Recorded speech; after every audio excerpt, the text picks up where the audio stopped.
I woke up without any hair. My silver locks, which I had cared for decades, as if they were threads of pure silver, were scattered on the pillow like feathers from a dead bird. I ran my hand over my shaven head and felt the cold, rough, humiliated skin. It was the day of my son Ryan's wedding, and someone had decided I didn't deserve to look beautiful for the most important occasion of his life. Listen to the story to the end and tell me what you would do in my place. The mirror on my dresser reflected back the image of a stranger. 70 years of life, and I had never seen my own face so bare, so vulnerable. The gray strands that had accompanied me through every important moment of my existence now lay dead on the white sheets I had embroidered for this very room decades ago. "Good morning, Evelyn." Veronica's voice floated from the doorway like poisoned honey. She stood there, immaculate in her pink silk robe, with a smile I had never seen before, holding the scissors that had destroyed my dignity while I slept, trusting in my own home. Her perfect nails shone in the morning light, and in her eyes was a satisfaction that chilled my blood. "I hope you slept well. You have a very important day ahead of you." She continued walking toward my closet with the naturalness of someone who feels they own everything. Her heels echoed on the hardwood floor like tiny hammers nailing down my humiliation. If you're watching this video, please subscribe to the channel, and tell me in the comments where you're watching my story of revenge from. I want to know how far it has reached. My hands trembled as I touched the remains of what was once my hair. I could feel every jagged cut, every exposed piece of skin in the cold morning air. "What? What have you done?" I whispered, and my voice sounded broken, as if the words had been cut along with my hair. "What I had to do," Veronica replied, putting the scissors in my dresser drawer with deliberate, almost ceremonial movements. "Someone had to put you in your place before you ruined my special day. I couldn't allow a woman your age to compete with me for attention." The world stopped. Grandma's clock kept ticking, but I couldn't hear it anymore. I could only see my fragmented reflection in the pieces of the mirror that Veronica had broken the week before during one of her cleanings, and which I had taped back together, trying to hold my house together as I tried to hold my family together. "Look at you." Veronica came up behind me and put her hands on my bare shoulders. "Now you really look like what you are, an old woman who has lost her place in the world." The words fell on me like stones thrown into a deep well. Each one hurt more than the last, and I just sat there on the bed where I had dreamed of this day for months, where I had planned every detail of the perfect wedding for my son, feeling my world crumble as Veronica chose which dress I should wear to my own son's wedding. "Put this on." She threw a gray dress that I hated, one I had bought for my sister's funeral years ago. "Something discreet, nothing that draws attention. You've done enough damage." Damage. I had done damage after 6 months of organizing every detail of their perfect wedding, after spending my savings on the jasmine flowers she had chosen, after cooking for her friends at every planning meeting, after hand-sewing the details of her dress, after treating her like the daughter I never had. I was the one who had done damage. "Veronica, please." My voice was just a whisper that was lost in the aroma of the roses I had cut from the garden the night before to decorate the church. "Today is the most important day for Ryan. We can't." "Exactly," she interrupted, coming so close I could smell her expensive perfume, the one I had given her for her birthday. "It's my day. The most important day for me, and you are not going to ruin it with your constant need for attention." I heard footsteps in the hallway. I knew them perfectly. Ryan was coming to my room, and for a moment my heart filled with hope. My son would see what had happened. My son would defend me. My son, who had cried in my arms when his father died, who had come to me with every problem, every joy, every important moment of his life. "Mom?" Ryan's voice sounded from the doorway, but there was no surprise in his tone. There was no indignation, only a coldness that I had never heard directed at me, and Veronica told me what happened. Honestly, I think it was necessary. My world completely collapsed. "Ryan, she cut my hair while I was sleeping. Look at me, please." "I see you, Mom. And for the first time in a long time, maybe someone will finally feel sorry for you. Maybe now you'll understand that the world doesn't revolve around you." The tears I had been holding back finally burst forth. Not for the hair, not for the humiliation, but for my son's gaze, which saw me as a stranger, as an inconvenience on his perfect day. "But son," I managed to articulate between sobs, "I only wanted everything to be perfect for you both. I've worked day and night for months." "Worked?" Veronica laughed, and it sounded like broken glass. "You call interfering with every decision, giving your opinion on everything, acting as if you were the bride instead of the mother-in-law, work?" "Veronica is right," Ryan said, approaching her and putting his arm around her waist. "You've always been so dramatic, so needy for attention. It was time for someone to put you in your place." I got up from the bed with trembling legs. The gray dress Veronica had chosen for me hung in my hands like a shroud. "Ryan, I'm your mother. I raised you alone after your father died. I sacrificed everything for you." "And that's the problem." Veronica smiled with a cruelty that cut deeper than any scissors. "Always reminding everyone of your sacrifices. Always playing the victim. Always expecting us to thank you for doing what you had to do." "Enough." Ryan's voice resonated in the room. "Mom, get dressed. The ceremony is in 3 hours, and I don't want to be late because of one of your dramas." My dramas. The most important day of my son's life, and I was the dramatic one for having woken up without hair, humiliated in my own home, betrayed by the two people I loved most in the world. Besides, Veronica walked over to my dresser and started applying my perfume, the one my late husband had given me for our last anniversary. "It's time you accept that Ryan has a new family now. A family that doesn't include old women who don't know when to retire with dignity." I truly wonder if you were in my place. What would you do? Would you choose to be quiet to maintain peace? Or would you dare to face everything to reclaim your voice? I want to know your opinion because every story is like a candle that can light the way for someone else. I dressed with hands that didn't feel like my own. The gray dress slipped over my body like a shroud, and every movement reminded me of the humiliation I had just lived through. In the broken mirror that Veronica had destroyed, my reflection looked fragmented, as if I were several different women, all of them broken, all of them lost. I walked down the stairs of my own house, feeling like an intruder. The kitchen where I had prepared thousands of meals for Ryan, where I had comforted his childhood nightmares, where I had celebrated every one of his achievements, now felt alien.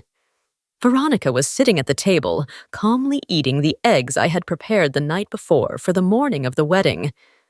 "Oh, Evelyn," she said without looking up from her plate, "I hope you found something appropriate to wear. Remember that today all eyes will be on me." All eyes. As if I were invisible. As if, after snunnet years of life, my only function was to serve as a contrast to highlight her beauty. I poured myself a cup of coffee with trembling hands, and the hot liquid spilled onto the table I had inherited from my grandmother. "Be careful," Veronica frowned. "This table is an antique. It would be a shame to damage it today of all days." This table was an antique, My table in my house, where I had lived for 40 years, where I had raised my son, where I had mourned my husband's death. But now it was Veronica who decided what I could and couldn't touch. "I'm sorry," I murmured, wiping up the spilled coffee with a napkin I had embroidered myself decades ago. "You know what, Evelyn?" Veronica put her fork down on the plate with a metallic sound that made me shiver. "I think we should talk about the future." The future? I looked up, and in her eyes I saw something that chilled my blood. A cold, calculated determination. "Yes, the future. Ryan and I have been talking, and we think it would be better if you found your own place, a more appropriate place for a woman your age." My own house. The house where I had lived my entire adult life, where every corner held a memory, where every object told a story. What do you mean? There are some very nice senior living communities, places where you could make friends your age, where you would have appropriate activities, where you wouldn't be alone. Alone. I wasn't alone. I had Ryan. I had my house. I had my garden. I had my life. "This is my house, Veronica." "It was your house," she corrected me with a smile that didn't reach her eyes. "But things change. Ryan and I need privacy. We need to build our own family without interference." Interference. I was an interference in my own son's life. The woman who had carried him in my womb, who had watched over every one of his fevers, who had worked 2 jobs to pay for his education, was now an interference. "Ryan, I never—" I started, but Veronica interrupted me. "Ryan already agrees. In fact, we've already looked at some options. There's a very nice place just outside of town. They have gardens, activities, even a library." A library. As if that would be enough to replace an entire life. "I'm not going to leave my house. It's not your decision, Evelyn." Veronica got up and began to walk around the table like a predator stalking its prey. "Legally, Ryan has the right to make decisions about your well-being, especially considering your emotional instability."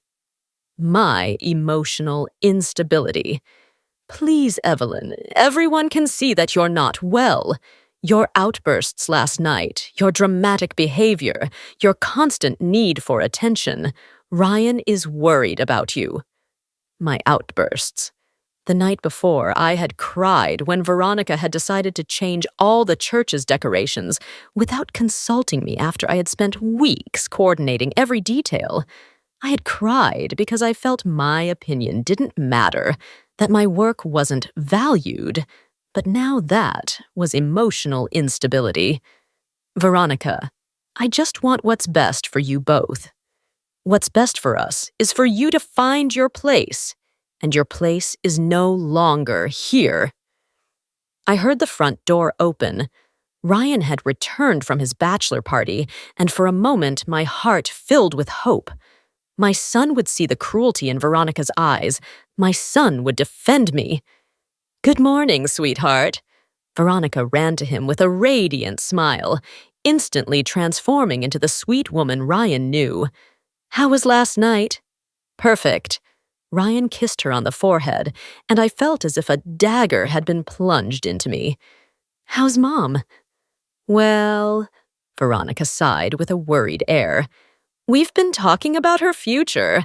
I really think she needs professional help." "Ryan," I approached him with my hands outstretched. "Son, I need to talk to you." "Mom, I don't have time for drama. Today's my wedding day." "It's not drama, Ryan. It's important. Veronica and I were—" "Veronica explained everything to me," he interrupted, and in his voice was a coldness I had never heard. "Honestly, Mom, I think she's right. You've been very intense lately." Intense. I had been intense for wanting everything to be perfect for him, for worrying about every detail, for loving too much. Besides, Veronica came up to Ryan and put her hand on his arm. I was just telling your mom about the communities we saw. I think she would be very happy there. Communities. I looked at my son, hoping to see some trace of the child he had been, of the young man who had come to me with every problem. Ryan, you can't be okay with this. Mom, we're not kicking you out. We just think you'd be better off in a place where you have company your own age, where you don't have to worry about maintaining this big house. This big house, the house where he had learned to walk, where he had played in the garden, where he had first brought Veronica. Now it was too big for me. Ryan, this is our house. Your room is here, your memories. Mom, I'm not a child anymore. I don't need a room in my mother's house. My mother's house, as if I were a stranger, as if this wasn't the house where he had lived until just 6 months ago when he moved in with Veronica. But I thought after the wedding you could come visit me here, that you could bring your children. Our children. Veronica interrupted with a smile that was pure venom. They'll grow up in a healthy environment, free from toxic influences. Toxic influences. I was a toxic influence for the grandchildren who hadn't even been born yet. The woman who had raised their father with love and sacrifice was toxic. Veronica, I started, but Ryan cut me off. Enough, Mom. Today's my wedding day. Today should be the happiest day of my life, and you're doing everything you can to ruin it. I'm not trying to ruin anything, Ryan. You just want attention, as always. Ryan approached me with a coldness that broke my heart. Mom, you need to accept that my life no longer revolves around you, that I have a wife now, that I'm going to have my own children, that I'm going to build my own family. My own family, as if I wasn't a part of it, as if 40 years of unconditional love meant nothing.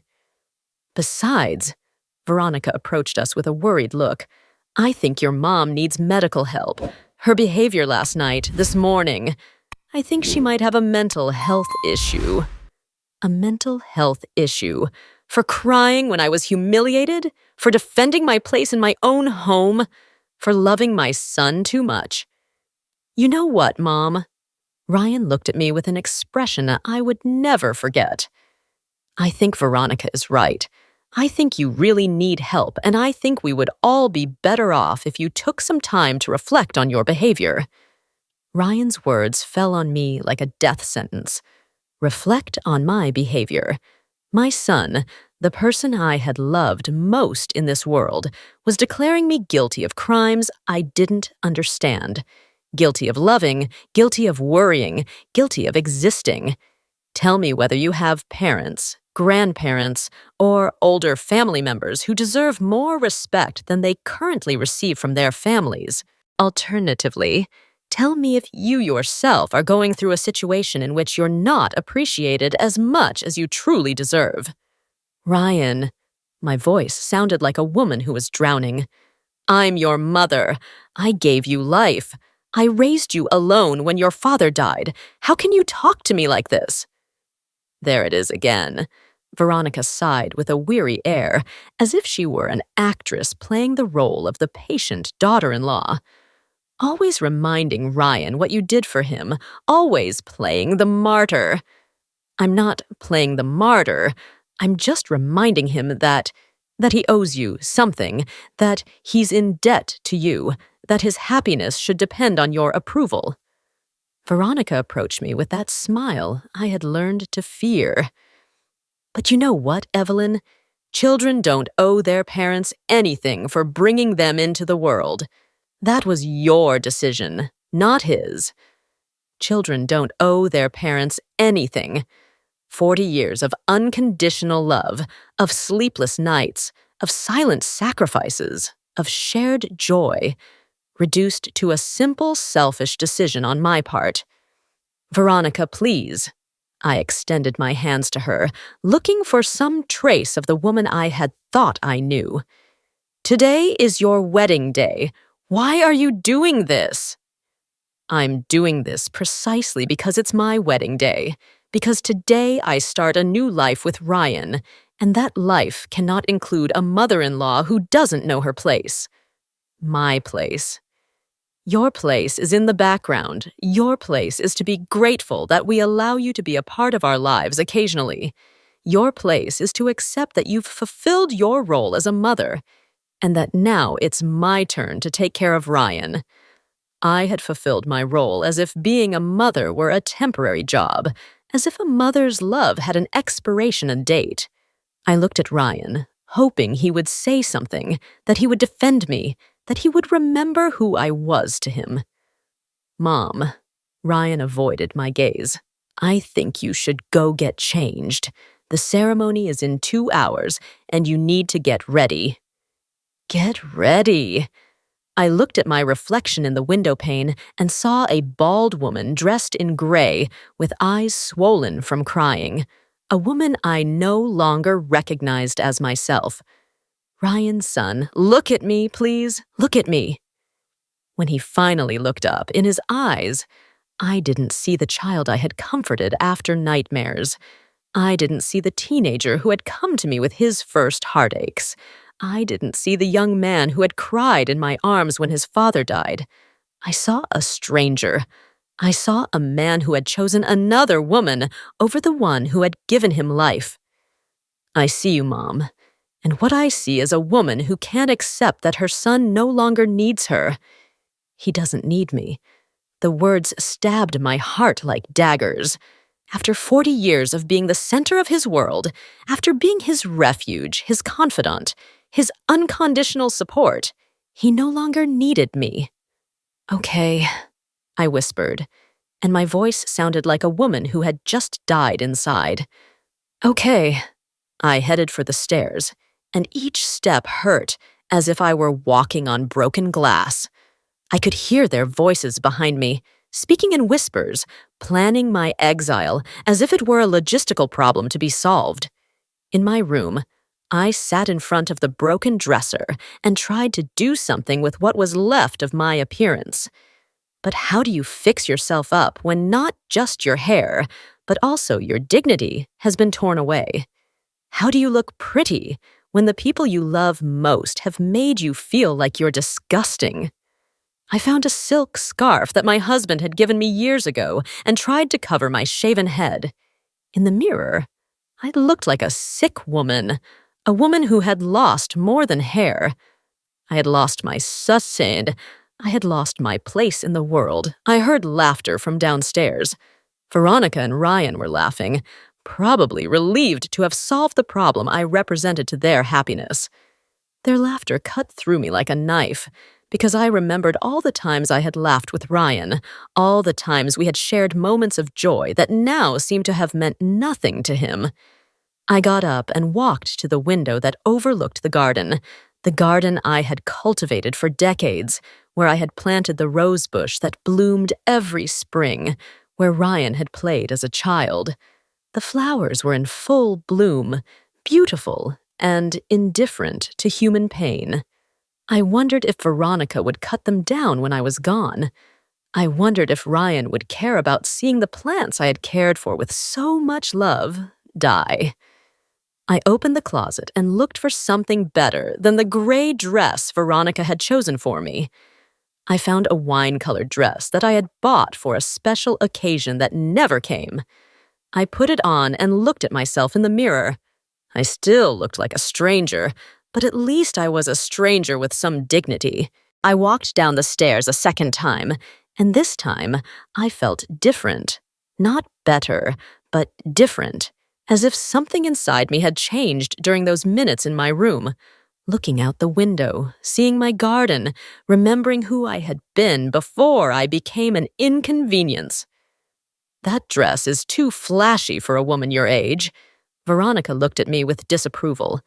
Remember that today, all eyes should be on the bride. You're right, I replied with a calm that surprised me. All eyes should be on you. Veronica smiled, satisfied that she had won once more. but there was something in my tone that made her frown slightly, as if she had detected something she couldn't quite identify. Besides, she continued, approaching me with that fake smile I knew so well, I also spoke with Ryan about the community. We could visit it next week. I'm sure you'll love it. Next week. 7 days to dismantle an entire life. 7 days to pack 40 years of memories. 7 days to say goodbye to everything I had been. You know what, Veronica? I approached her, and for the first time in months, she was the one who backed away. You're right about one thing. What? That today is your day, your day to shine, your day to be the center of attention, your day to show the world that you got everything you wanted. Veronica looked at me with suspicion, as if my words were a trap she couldn't identify. So I'm going to do everything I can to make sure you have exactly the day you deserve. What do you mean? I mean that I'm going to make sure this day is perfect for you, that it's exactly as you've planned, that it's memorable for all the right reasons. Ryan appeared in the doorway dressed in his tuxedo, and for a moment my heart stopped. He looked beautiful. My son looked beautiful, and for a second I forgot all the pain and only felt maternal pride. Are you ready? He asked, checking his watch. We have to leave in half an hour. Completely ready, I replied before Veronica could speak. Your bride is going to be radiant today, son. Everyone's going to be talking about her. Ryan looked at me in surprise, probably expecting more drama, more tears, more resistance. But I had no more tears to give, no more resistance to offer, only a promise to fulfill, a promise that Veronica would have exactly the day she deserved.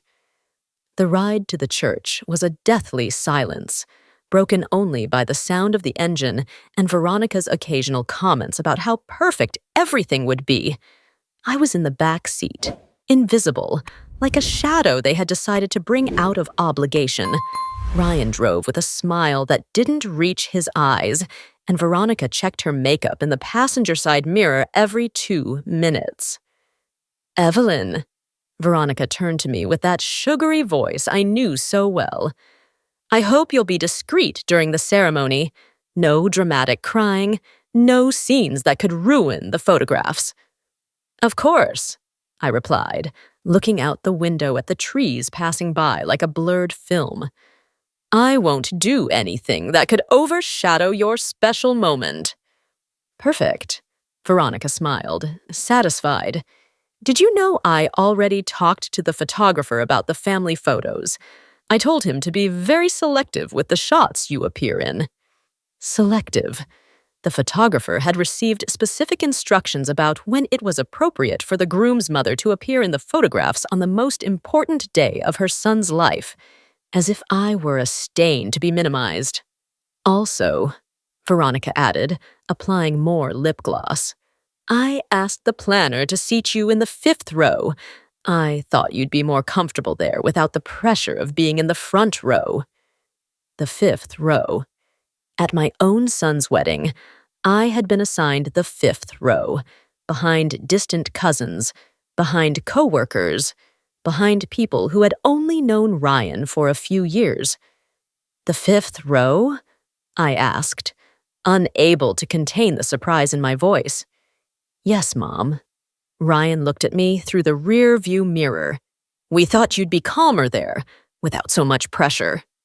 Without so much pressure. The pressure of being the groom's mother in the front row, the place that belonged to me by right, by love, by 40 years of dedicated motherhood. Besides, Veronica added with a smile that was pure cruelty wrapped in sweetness, that way you'll have a better overall view of the entire ceremony. You'll be able to see everything without any obstacles. You'll be able to see everything. I would be able to watch my son get married from a distance, like just another spectator, like someone who had bought a ticket to a show they were once the star of. We arrived at the church, and the place was beautiful. The flowers I had chosen decorated every corner. The candles I had custom ordered created a magical atmosphere. The details I had coordinated for months shone under the filtered light of the stained glass windows. Everything was perfect, exactly as I had planned it. But now I felt like an intruder admiring someone else's work. "Veronica!" A group of friends ran to her with shouts of excitement. "You're radiant! It's your day!" Veronica instantly transformed into the happy bride, receiving hugs and congratulations, while I stood by the car, carrying her purse, her backup bouquet, her makeup case, like an employee, like someone whose only function was to serve. "Evelyn," one of Veronica's friends approached me with a condescending smile. "You look different. Did you cut your hair?" Before I could answer, Veronica appeared beside me. Yes, she decided on a new look for the wedding. It suits her perfectly, so appropriate for her age. The friends nodded with those fake smiles women use when they don't know what to say. Yes, very modern. Modern. My humiliation was modern. My hair, shaven while I slept, was a style choice appropriate for my age. "Well," Veronica took my arm with a grip that seemed affectionate but hurt. "Evelyn has to go find her seat. The planner is already waiting for her." My seat, the 5th row, behind people who barely knew my son. I headed for the church entrance, and each step hurt as if I were walking to my own execution. The planner, a young man with a professional smile, was waiting for me with a list in his hand. "You are Mrs. Evelyn, the groom's mother?" "Yes," I replied, and my voice sounded strange even to me. "Perfect. According to my instructions, you're in the 5th row, A103. It's a very good spot. You'll have an excellent view of the entire ceremony." Instructions. Veronica had given specific instructions on where the groom's mother should sit at her own son's wedding. "Excuse me." I stopped before entering the church. "Who's in the front row?" "Oh, the front row is reserved for the bride's parents on the left side, and on the right side for, well, there's Veronica's maid of honor, her sister, her best friend." The planner consulted his list. As I understand it, the bride felt they would be more involved in the ceremony. More involved. Veronica's maid of honor, who had known her for 5 years, was more involved in my son's life than I was, who had raised him for 40 years. I entered the church, and the place looked even more beautiful from the inside. The guests were arriving, taking their seats according to Veronica's plan. I saw Ryan's relatives I hadn't seen in years, coworkers, college friends. All of them had more important seats than mine. I walked to the 5th row, feeling people's stares, some of curiosity, others of pity. "That's the groom's mother," I heard someone whisper. "Why is she so far back?" I sat in my assigned seat between a distant aunt of Veronica's who didn't say a word to me and a coworker of Ryan's who looked at me uncomfortably before pulling out his phone to avoid conversation. From there, I could see the entire church, just as Veronica had promised. I could see the front row, where the important people would sit. I could see the altar where my son would get married without looking at me even once. I could see my own irrelevance manifested in meters of physical distance. The music began, and the guests stood up. The bridal party began to walk down the central aisle. First, the bridesmaids, all beautiful in their pale pink dresses. Then the groomsmen. And finally, Ryan appeared at the altar. My son was there, meters away, handsome in his black tuxedo, waiting for his bride. I searched for his gaze, hoping he would see me, that he would smile at me, that he would recognize me as the woman who had made it possible for him to be there, but his eyes passed over me as if I were part of the furniture. The wedding march began, and everyone stood up again.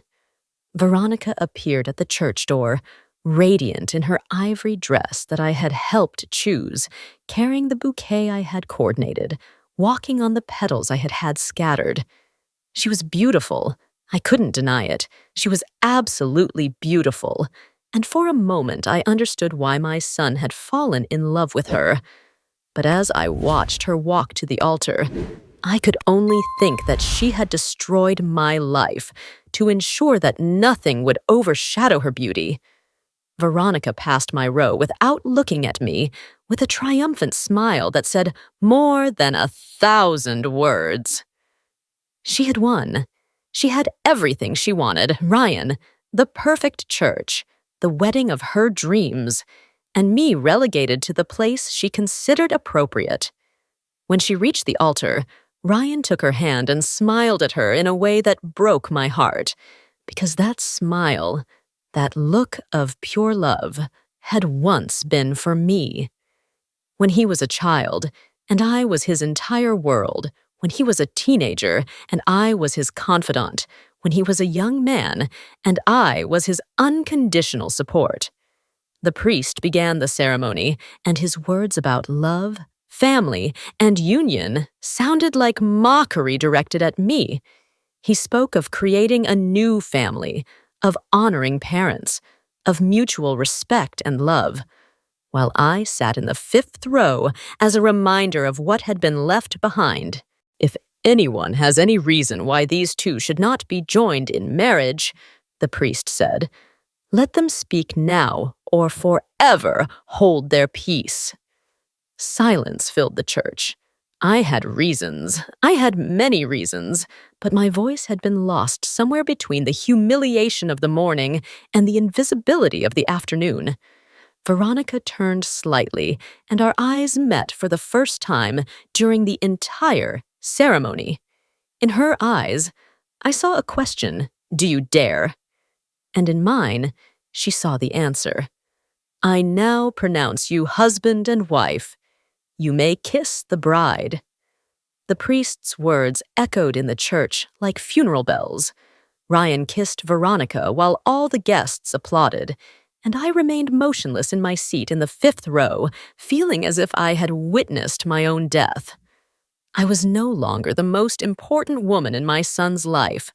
I was no longer his confidant, his support, his priority. I was just a spectator in the life I had helped create. The newlyweds walked down the central aisle, while the guests threw rose petals at them. Veronica radiated happiness, but when she passed my row, she looked me directly in the eyes and smiled. It wasn't a smile of matrimonial joy. It was a smile of absolute victory. When the church began to empty, I stayed seated while the other guests went out to congratulate the couple. I wasn't in a hurry to join the line of people waiting for them outside. I wasn't in a hurry to pretend that this was the happiest day of my life. "Ma'am," the planner approached me with a worried look. "Are you okay? Everyone is going out for photographs." "Yes." I stood up slowly. "I just needed a moment." I left the church and found the organized chaos of a wedding photo session. The photographer directed groups of people, taking pictures that would immortalize this day for posterity. I saw them organize Veronica's family, then the friends, then the co-workers. "Now the groom's family," the photographer shouted, and my heart raced for a moment. It was my turn. It was time to be with my son in his wedding photographs. But when I approached, Veronica whispered something to the photographer, but nodded understandingly. Perfect. Just the wedding party and the closest direct family. Closest direct family. I was the groom's mother, but apparently I didn't qualify as the closest direct family. I watched as Veronica placed her sister next to Ryan, as she positioned the groomsmen, as she organized the perfect composition that did not include me. "Excuse me," I approached the photographer. "I'm the groom's mother." Oh, yes. He looked at me uncomfortably. I was told you preferred to stay discreet, that you weren't a big fan of photographs. Veronica had spoken with the photographer and had made up a lie about my preferences. She had built a narrative where I was the timid mother-in-law who preferred to stay in the background, when the reality was that I had been pushed into that background. I do like photographs, I said firmly. I'd like to be in some pictures with my son.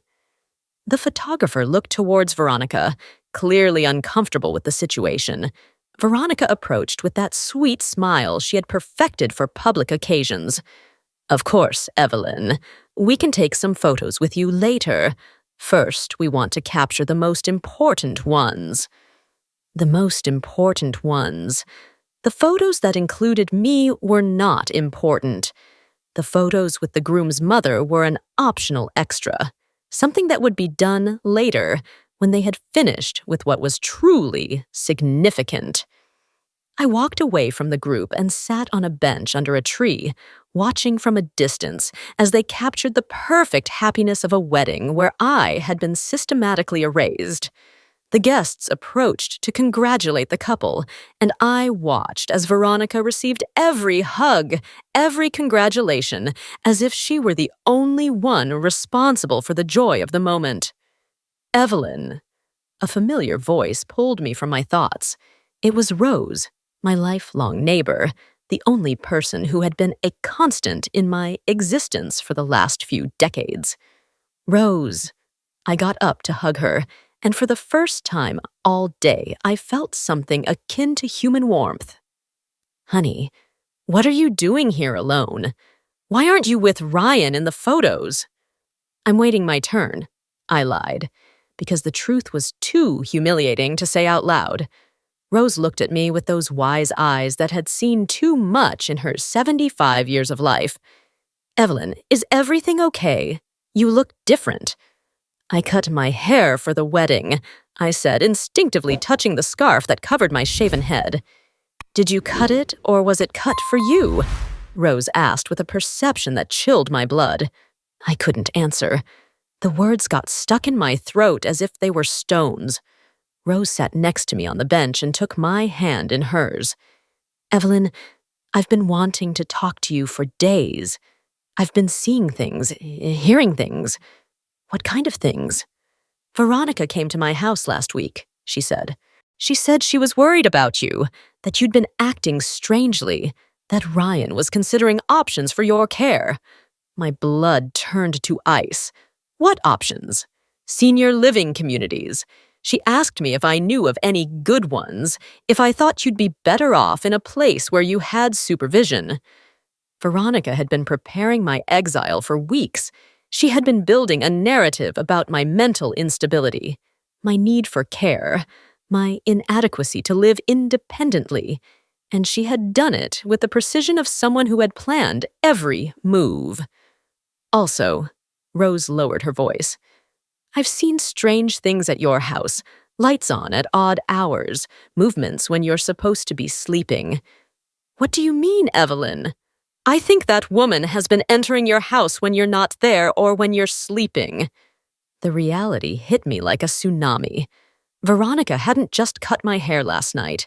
She had been entering my house for weeks, moving things, preparing her plan, building evidence of my supposed instability.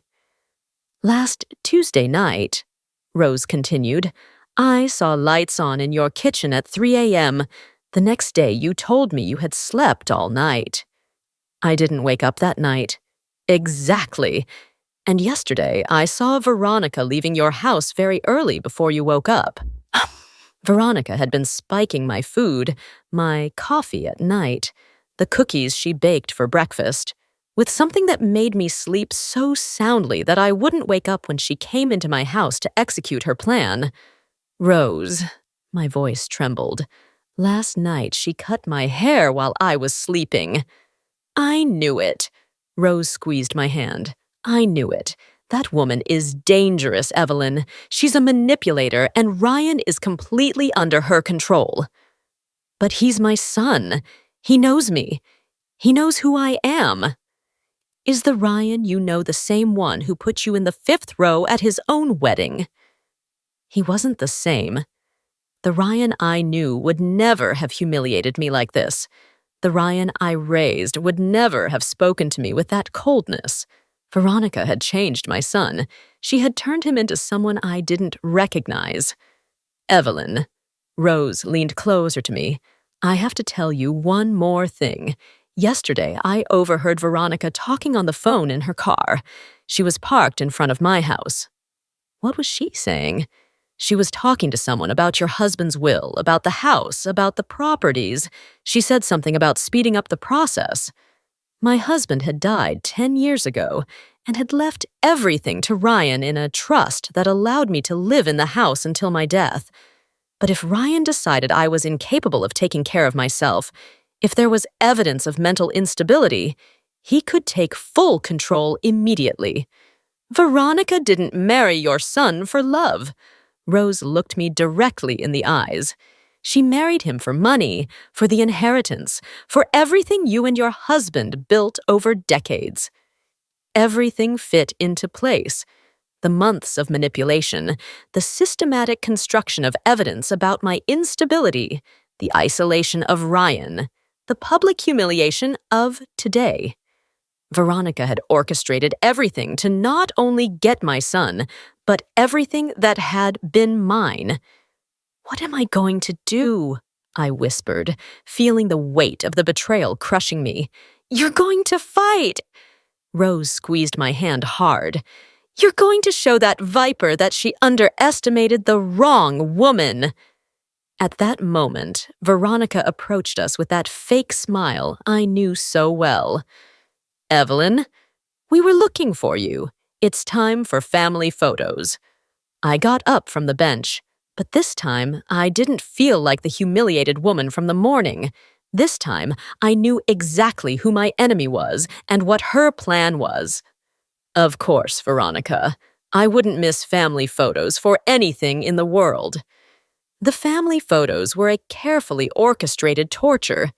Veronica placed me on the ends, always half hidden behind someone taller, always in positions where my shaven head was more evident, where my pain was more visible. The photographer followed her instructions without question, capturing images that would tell the story she wanted. A problematic mother-in-law, an old woman who didn't know her place. Evelyn, could you move back a little? Veronica adjusted my position as if I were a decorative object. Perfect. That way the light favors you more. The light didn't favor me at all.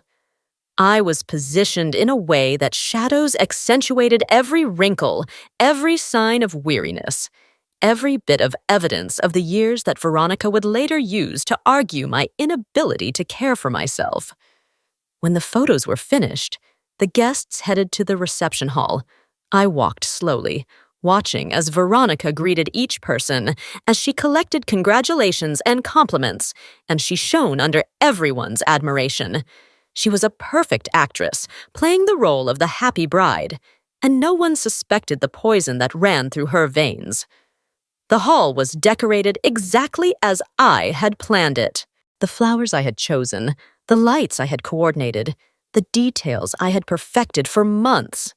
But my place at the head table had been replaced by Veronica's maid of honor, and I had been assigned a table at the back of the hall with distant relatives who barely knew me. Excuse me, are you the groom's mother? An older lady sitting next to me asked. Yes? How strange that you're not at the head table. In my day, mothers always sat with the newlyweds. In my day, too, but this wasn't my day. This was Veronica's day, where the rules had been rewritten to accommodate her vision of how things should be. During dinner, I watched from a distance as Ryan and Veronica received toasts, as they cut the cake that I had tasted during the trial run, as they danced their first dance as husband and wife. Everything was perfect, exactly as we had planned it together, when I still believed we were family. In the middle of the night, Veronica approached my table with 2 glasses of champagne. Evelyn. She sat beside me with that smile I had learned to interpret. I wanted to talk to you about something important. What thing? Ryan and I have been thinking about our future, about the children we're going to have, about the kind of environment we want to create for them. The children we're going to have, my future grandchildren, who would grow up without knowing me, without knowing that there was a grandmother who would have loved them unconditionally.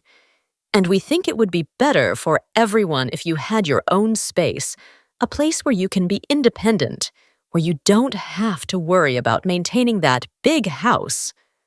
Veronica, we already found the perfect place.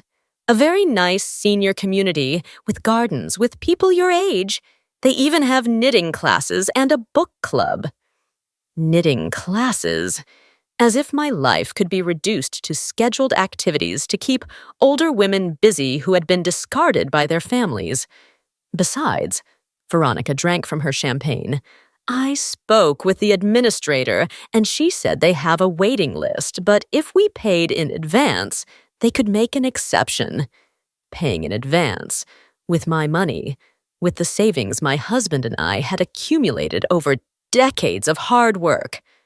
What if I don't want to go? Evelyn. Veronica leaned closer, and her voice became dangerously low. I don't think you understand your situation. Ryan is very worried about your mental health, your erratic behavior, your forgetfulness, your constant need for attention. I don't have forgetfulness. No? Then why don't you remember leaving the stove on 3 times last week? Why don't you remember putting salt in the coffee instead of sugar? Why don't you remember going out in your nightgown at 3 a.m.? None of that had happened. Or if it had, it was because she had manipulated my food, my drink, my perception of reality. Veronica, I never. Ryan has seen everything.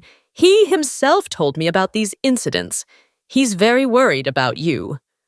Ryan had seen it because Veronica had shown him.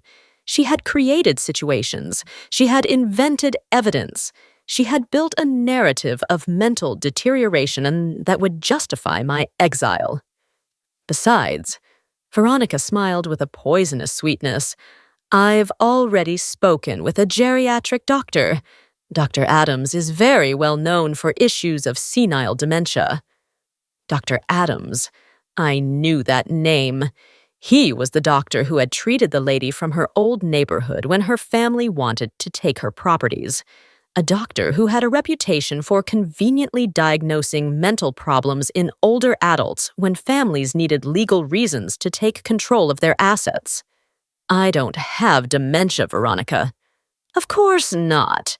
Her smile widened. But sometimes the symptoms are very subtle.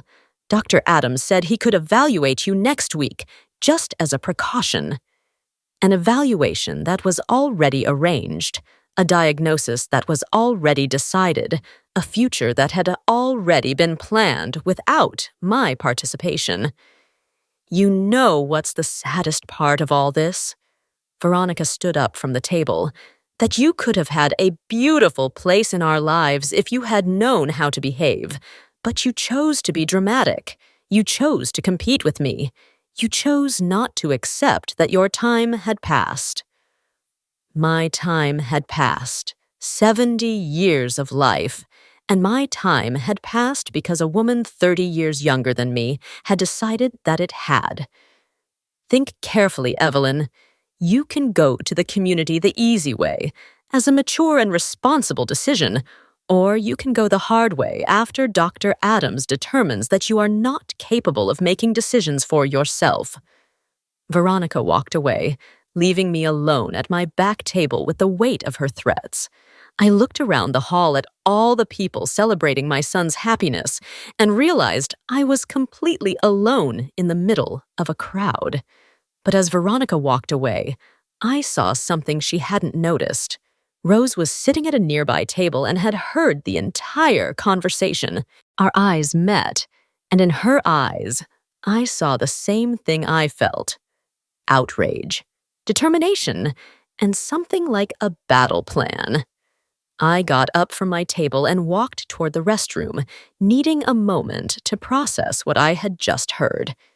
In the restroom mirror, I saw a woman I didn't fully recognize, but for the first time in days, I didn't see defeat in her eyes. I saw something more dangerous. I saw controlled rage. When I left the restroom, Rose was waiting for me in a hallway.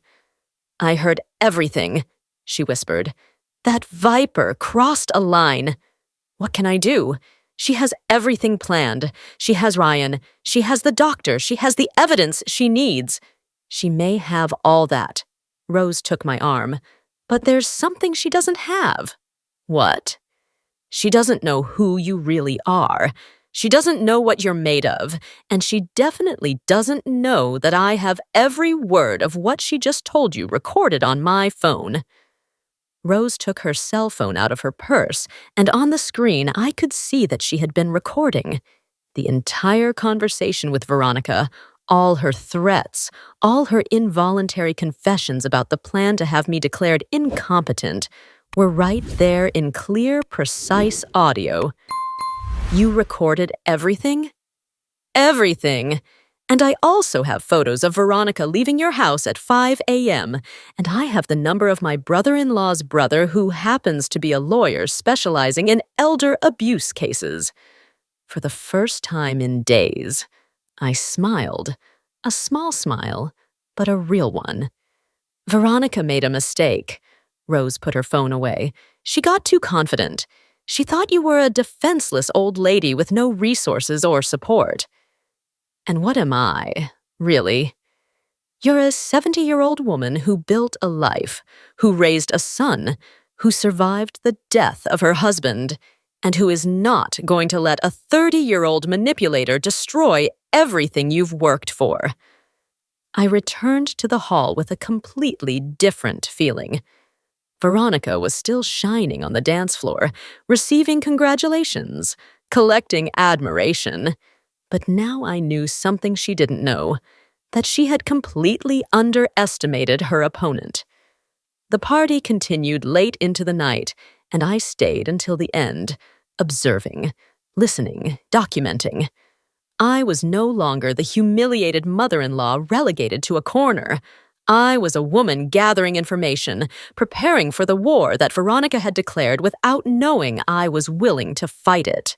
The morning after the wedding, I woke up in my bed for the first time in days without the crushing weight of despair, not because my situation had improved, but because I finally had a plan.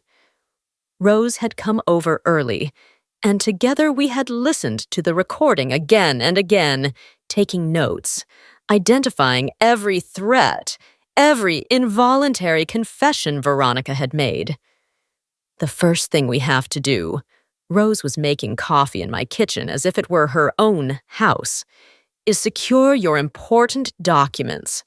If Veronica plans to have you declared incompetent, she's going to need access to all your paperwork." She was right. I went up to my room and gathered my will, the house documents, the insurance papers, the bank statements, everything that proved I was an independent, capable, and financially stable woman. I put it all in a box that I took to Rose's house. "Now," Rose dialed a number on her phone, "we're going to call Oscar, the lawyer I told you about." Oscar turned out to be a man in his 50s with extensive experience in cases of financial and emotional elder abuse. He came to Rose's house that same afternoon, and when he heard the recording of Veronica, his expression hardened. "This is very serious," he said after listening to everything. "What you're describing is a classic pattern of systematic manipulation to gain control over an older person's finances." "But can you do something legally?" I asked. "She can try, but we have very solid evidence to defend ourselves. And more importantly, we have time to prepare before she makes her moves." Oscar explained that Veronica would need an official psychiatric evaluation to prove my incompetence, and that process would take weeks. During that time, I could take steps to protect myself. The first thing is to change the locks on your house immediately. If she has been entering without permission, that constitutes trespassing. But Ryan has keys. Your son has no legal right to enter your house without your permission, especially to allow his wife to manipulate your belongings or your food. That afternoon, a locksmith changed all the locks on my house. For the first time in months, I felt safe in my own home. We also installed discreet security cameras in case Veronica tried to get in again. On Monday morning, the phone rang. It was Ryan. "Mom, why did you change the locks?" "Veronica went to the house to get some things she had left for you, and she couldn't get in." "What things?" "Some medicine to help you sleep better." Sleeping medicine, the same ones she had probably been putting in my food to get into my house without me waking up. "I don't need sleeping medicine, Ryan." "Mom, Veronica is worried about you. She says you've been very paranoid lately. Why don't you let her help you?" "I don't need her help." "Look," Ryan's voice became impatient. "Veronica already made an appointment for you with Dr. Adams. It's Wednesday at 2 p.m. She's going to pick you up." "I'm not going to that appointment." "Mom, you see, this is exactly what Veronica was telling me. You refuse to get medical help. That's not normal." "Ryan, do you really believe I need to see a psychiatrist?" There was a long silence on the other end of the line. "Mom, I just want what's best for you. Veronica knows a lot of people in the medical field. If she says Dr. Adams can help you," Veronica says.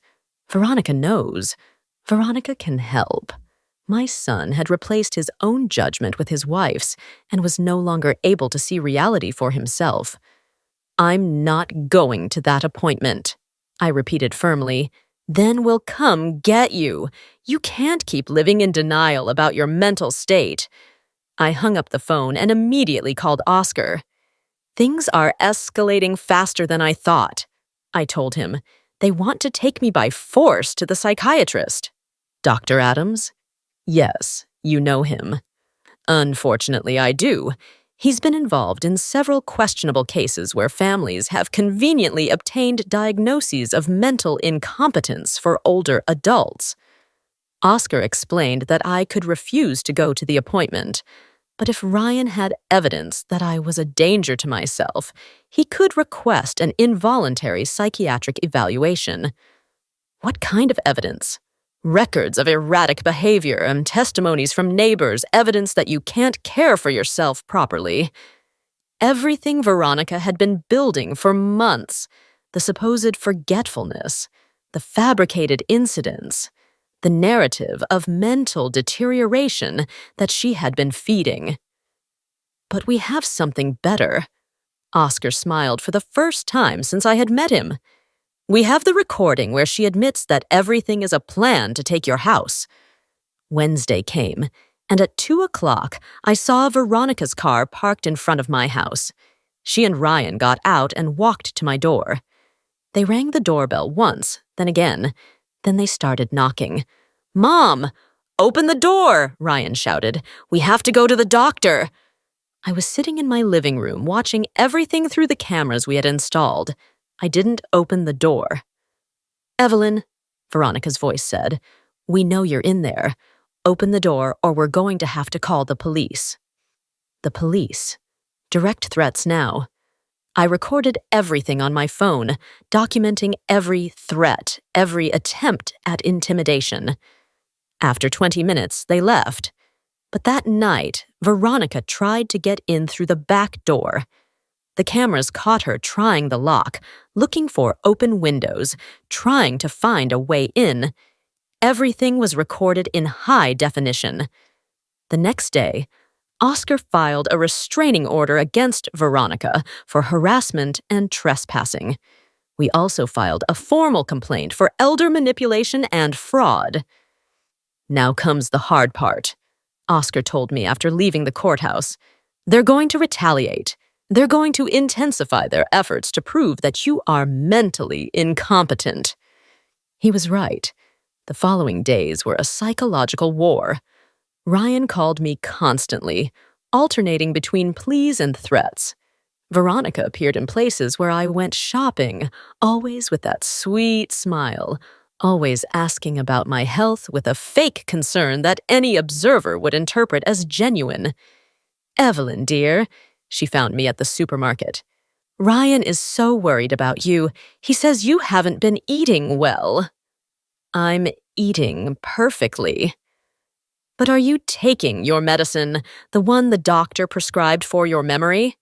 She spoke loudly enough for other customers to hear. She was building public testimony about my supposed medical condition, creating a narrative she could use later. "I don't take medicine for my memory because I don't need it." "Oh, honey." Veronica took my arm with a gentleness that seemed genuine. "Sometimes patients with memory problems don't remember that they need their medicine. It's very common." Every encounter was a carefully orchestrated performance designed to make me seem confused, angry, or irrational to potential witnesses. But now I knew what she was doing, and I also knew that each of her performances was being recorded by the cameras that Rose had discreetly installed in her purse. A week after the wedding, I received an official letter.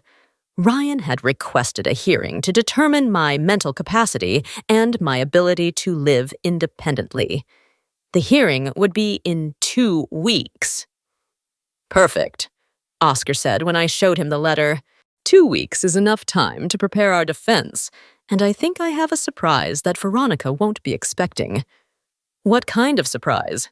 "Do you remember I asked you to investigate Veronica's background?" "Yes." Oscar took a folder from his briefcase. "Veronica is not who she says she is. Her real name is Veronica Mendoza, and she has a record for marital fraud in 3 different states." My blood froze. Marital fraud. She marries older or widowed men with property, isolates them from their families, convinces them to change their wills, and then has them declared mentally incompetent to take control of their assets. Veronica was a professional predator. Ryan wasn't her first husband. I wasn't her first victim. Does Ryan know this? I'm sure he doesn't. She's very skilled, but now we have all the information we need to expose who she really is. The war had officially begun, but for the first time since the morning of the wedding, I had the advantage. The days leading up to the hearing were the most intense of my life. Oscar had assembled a complete team: a private investigator, a forensic psychologist, and a specialist in financial abuse. Together, we built a case that would not only defend me, but would completely expose the truth about Veronica. We have evidence that Veronica Mendoza has done this before. Oscar spread photographs on his office table. Here she is with her second husband, Harold Peterson, 68 years old. He died under suspicious circumstances 6 months after changing his will. The photographs showed Veronica, but with different hair and using the last name, Peterson. She looked younger, more innocent, but it was definitely her.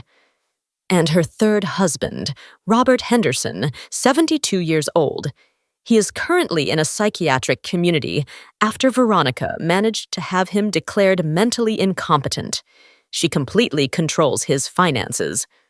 The pattern was exactly the one she had tried to use with me: a quick marriage, isolation from the family, building evidence of mental incompetence, and finally complete control over the properties. But most importantly, Oscar smiled, we got Robert Henderson to agree to testify. His son managed to visit him in secret, and when Robert heard what Veronica was doing to another family, he insisted on helping. Having a direct witness to Veronica's methods would change everything. It would no longer be my word against hers. It would be the testimony of multiple victims against a predator with a documented history. The morning of the hearing, I put on my best wine-colored suit, the same one I had worn for important occasions for decades. I had bought an elegant wig that covered my shaven head, and for the first time in weeks, I felt like myself again. Rose came with me to the courthouse, and when we entered the room, I saw Ryan sitting next to Veronica and a lawyer I didn't recognize. Veronica looked at me and smiled with that poisonous sweetness I knew so well, but there was something different in her eyes, a worry I hadn't seen before. Mrs. Evelyn. The judge was an older man with a serious but benevolent look. I understand that your son has requested an evaluation of your capacity to live independently. Do you understand the procedures of this hearing? Yes, Your Honor, and I want to formally state that I object to this request. Very well. We will proceed first with the testimony of the petitioner. Ryan's lawyer began by presenting what he called troubling evidence about my mental state. He described the supposed incidents that Veronica had reported, leaving the stove on, going out in my nightgown at night, confusing salt with sugar. My client is genuinely concerned for his mother's safety, the lawyer declared. These incidents demonstrate a pattern of cognitive decline that requires professional intervention. When it was Ryan's turn to testify, my heart broke to see him declare against me with total conviction. He really believed he was doing the right thing. Veronica had manipulated him so completely that he genuinely thought I was losing my mind. My mother has always been very independent, Ryan said, but in recent months she has had very worrying behaviors. My wife has been very patient trying to help her, but my mother has become paranoid and hostile. Paranoid and hostile because I had discovered their plan and had defended myself. Then, Veronica took the stand, and her performance was masterful. She spoke with tears in her eyes about her concern for my well-being, about her attempts to help me, about my refusal to receive medical attention. Evelyn is like a mother to me, she said with a broken voice. That's why it hurts me so much to see her in this state. We just want to ensure she receives the care she needs. Like a mother to her. The woman who had cut my hair while I slept, who had planned to take my house, who had manipulated my son against me, now presented herself as a loving daughter worried about my well-being. When it was Oscar's turn, he stood up with the confidence of someone who held all the winning cards. Your Honor, what we have heard today is not evidence of mental deterioration, but evidence of a systematic plan of abuse and manipulation against my client. Oscar played the recording of Veronica threatening me at the wedding. Her voice filled the room, clear and unambiguous, admitting her plan to have me declared incompetent and take my house. I saw Ryan's face change as he listened to his wife confess that everything had been a farce. I saw Veronica's confidence crumble as her own words condemned her. Furthermore, Oscar continued, I would like to present evidence that the woman who calls herself Veronica Rodriguez is actually Veronica Mendoza, a professional scammer with a record of marital fraud. He presented the photographs, the marriage records, the police reports, all the evidence of Veronica's previous marriages, of her prior victims, of her predatory behavior pattern. Your Honor, he called to the stand Mr. Robert Henderson, a previous victim of the defendant. Robert entered the room in a wheelchair, accompanied by his son. He was a frail man, but when he spoke, his voice was clear and determined. Veronica Mendoza destroyed my life, he declared. She isolated me from my family, made me believe I was losing my mind, and finally managed to have me declared incompetent to steal everything I had worked for 70 years. When I heard she was doing the same thing to another family, Robert looked directly at Veronica. I knew I had to speak up. I can't let another person go through what I went through. Robert's testimony was devastating. He described the exact same methods Veronica had used with me, the same steps, the same manipulations. Veronica was pale, her composure completely shattered. When Oscar presented her with evidence of her false identities, her previous marriages, her bank accounts filled with money stolen from her victims, she finally lost control. "This is ridiculous!" she screamed. "I love Ryan. Evelyn is crazy. She made all this up because she can't accept that her son no longer needs her." "Did she invent the recording where you admit your plan?" Oscar asked calmly. "That recording is out of context. I never said those things." "Did she also invent the records that show you've been married 3 times before under different names?" Veronica couldn't answer. Her mask had completely fallen, and everyone in the room could see who she really was. Ryan was sitting with his head in his hands, finally understanding the magnitude of the betrayal. The woman he had married, the woman he had trusted more than his own mother, was a professional scammer who had used him to get to me. "Your Honor," Oscar addressed the judge, "I request that the petition of incompetence against my client be dismissed immediately and that a criminal investigation be initiated against Veronica Mendoza for fraud, elder abuse, and bigamy." The judge didn't need much deliberation. "The request for a mental capacity evaluation is denied. Mrs. Evelyn, you have every right to continue living independently. Furthermore, I order that an immediate criminal investigation be opened against Mrs. Mendoza." Veronica was arrested right there in the courthouse. As they handcuffed her, she looked at me with a pure hatred that finally revealed her true nature. There was no more fake sweetness, no more feigned concern, only the rage of a predator who had been exposed. Ryan approached me after they took Veronica away. His eyes were filled with tears and shame. "Mom," his voice broke, "I don't know how to ask for your forgiveness." For the first time in weeks, I saw my real son.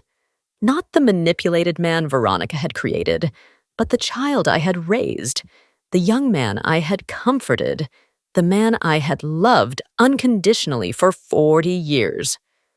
"Ryan," I took his face in my hands. She was very skilled. She knew exactly how to manipulate you. "But you're my mother. I should have trusted you. I should have seen."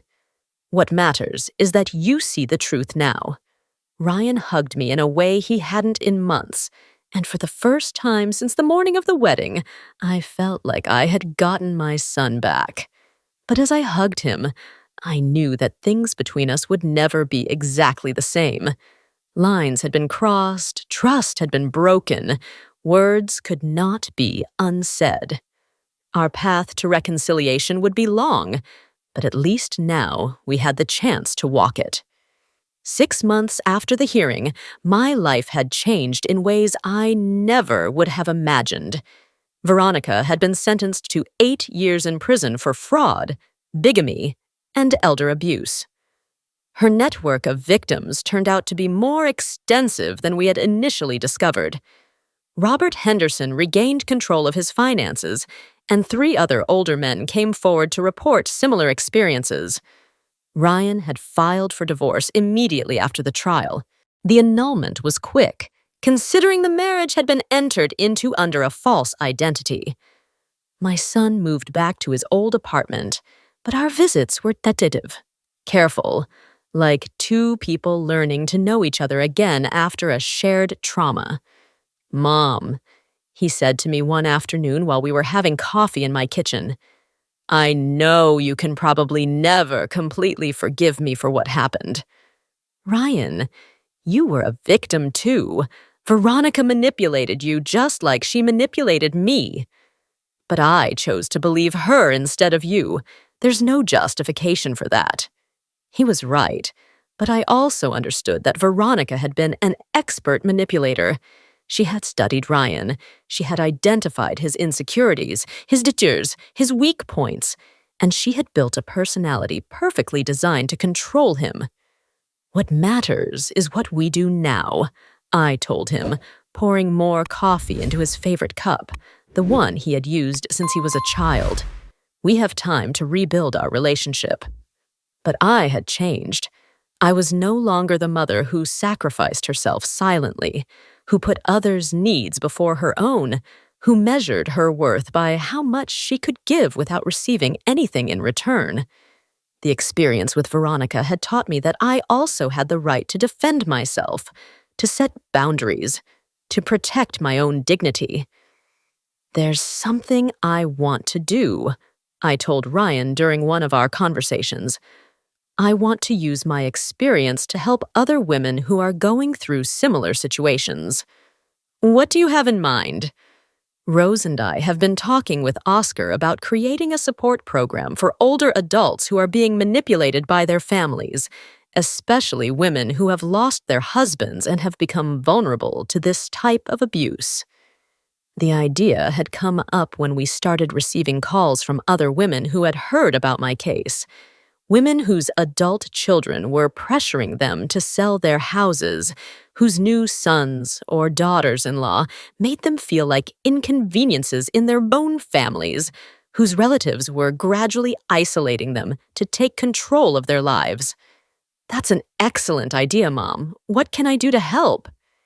It was the first time in months that Ryan had offered to support something that was important to me without me having to ask or justify it.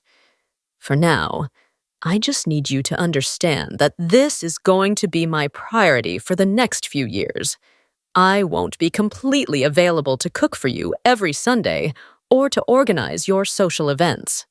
Ryan nodded, and I saw in his eyes that he finally understood that I was a complete person, not just his mother, that I had my own dreams, my own goals, my own life to live.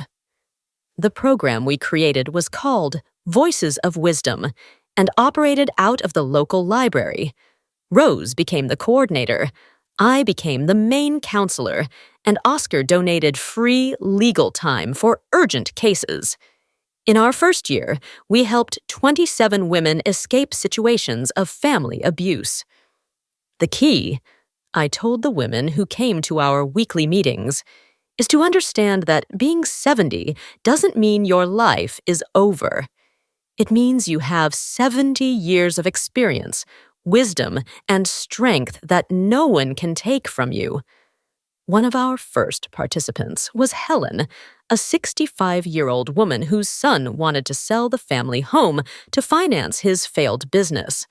Another was Carol, 73, whose daughter-in-law had convinced her to sign a power of attorney just in case, and now completely controlled her finances. I believed that being a good mother meant sacrificing everything for my children, Carol told me during one of our sessions. But you taught me that I can also be a woman who respects herself. Carol regained control of her finances and now travels the country visiting places she had always wanted to see. Helen kept her house and set clear boundaries with her son about her financial independence. "You know what's the most incredible thing about all this?" Rose told me one afternoon while we were organizing our case files. "That Veronica, in trying to destroy you, ended up creating something beautiful. Without her, you never would have discovered this strength you had inside." She was right. Veronica had tried to turn me into a victim, but instead, she had turned me into a defender. She had tried to silence me, but she had given me a voice stronger than I had ever had before. On my 71st birthday, I organized a party in my garden, not to please anyone else, but because I wanted to celebrate. I invited the women from Voices of Wisdom, Rose and her family, Oscar and his wife, and also Ryan. "Mom," Ryan approached me as I was cutting the cake I had made myself with my own hands for my own celebration. "I want to tell you something." "What?" I'm proud of you, not just for surviving what Veronica did to you, but for what you've built afterward, for the woman you've become.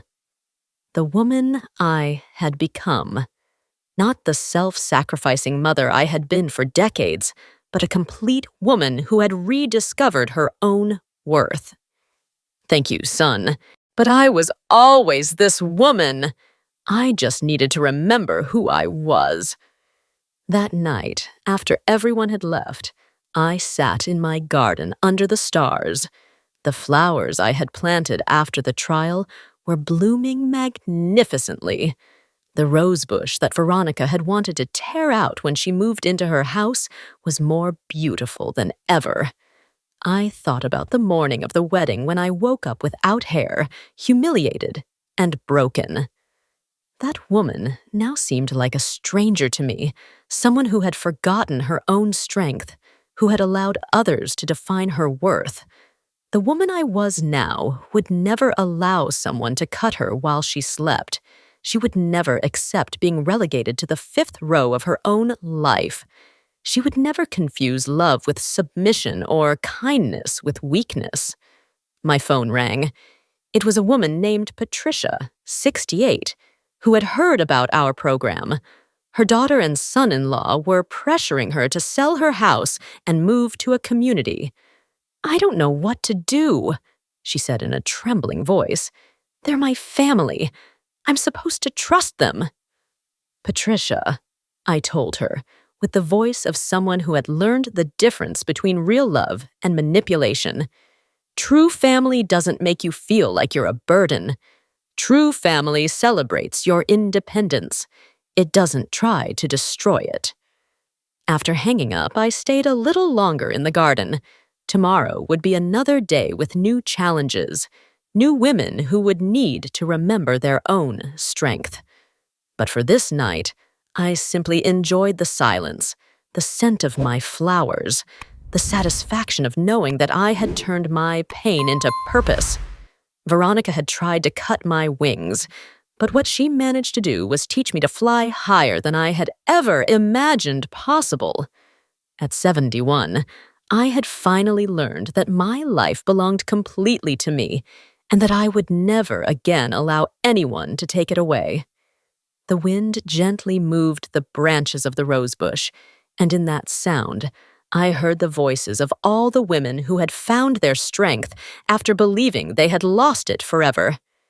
We were a generation that had been raised to serve, but had learned to shine. And so, under the stars of my own garden, in my own house, living my own life by my own decisions, I closed my eyes and smiled, because finally, after 70 years, I knew exactly who I was, and that woman was unbreakable. The names and places in this story have been changed to protect the identities of those involved. We do not share this to judge, but in the hope that someone will pause and reflect on how many mothers are silently suffering within their own homes. I truly wonder, if you were in my place, what would you do? Would you choose silence to preserve peace?